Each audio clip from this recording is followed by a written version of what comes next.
And you might think that provisioners are a great way of executing those use cases. However, if we go to the provisioner documentation of Terraform, here you see that it says provisioners are a last resort. And this is just a headline, but Terraform actually highlights the fact that provisioners are a sort of a workaround if you absolutely have to use Terraform in order to execute scripts and execute commands on your provisioned infrastructure. However, it is not recommended and it is not something that Terraform advises to do. So here it says that there are lots of use cases and situations where provisioners can be used. However, there are better solutions and we do not recommend using provisioners for any of the use cases described in the following sections. Now, there are actually good reasons for why Terraform doesn't recommend using provisioners and why you shouldn't be using them. Just generally speaking, provisioners do not work very well, right? So there might be some unexpected behavior or some parts of the script or command may not actually execute and you may have some problems.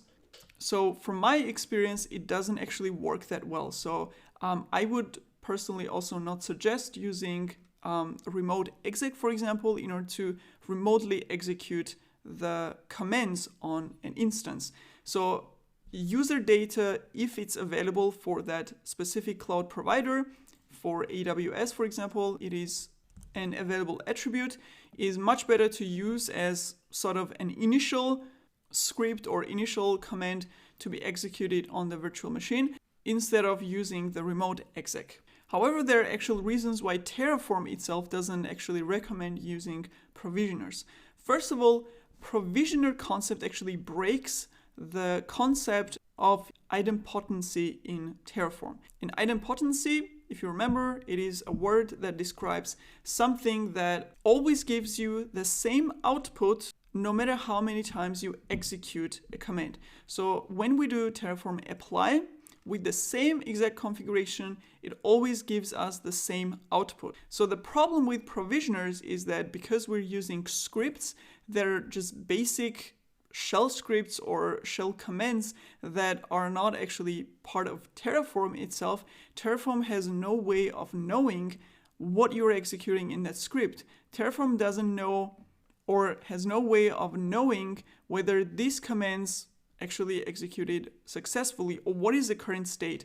Or if we change something in here, Terraform cannot tell whether this change actually deviates from the current state. So what needs to be actually done in order to apply the changes that you made in your commands or in your shell script.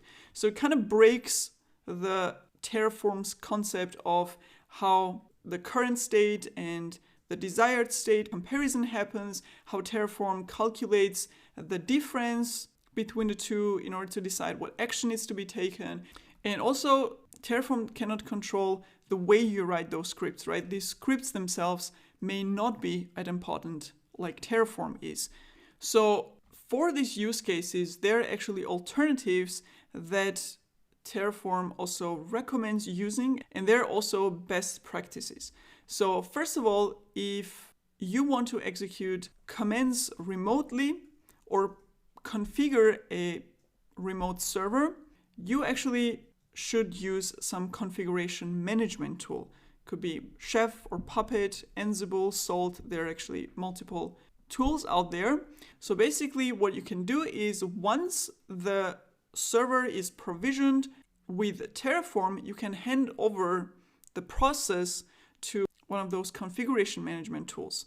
So using Terraform, you can pass the init data or some initial data to this config manager tool, and then config manager basically takes over and configures the server and does all the stuff that it can do. Because the config manager tools have more visibility inside the VM, and they can actually compare the state and they can actually manage and control how the things get executed there, while Terraform cannot do this. As for the local exec, if you want to locally create files, for example, there is a provider called Local that is maintained by HashiCorp, And this is a recommended way of handling local files in Terraform.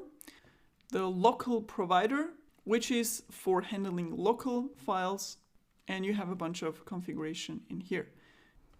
So advantage of using local provider instead of local exec will be that the provider actually has a way of comparing if something changed and what the current and desired states are, so we can detect the changes. So the declarative model is kind of maintained in this way.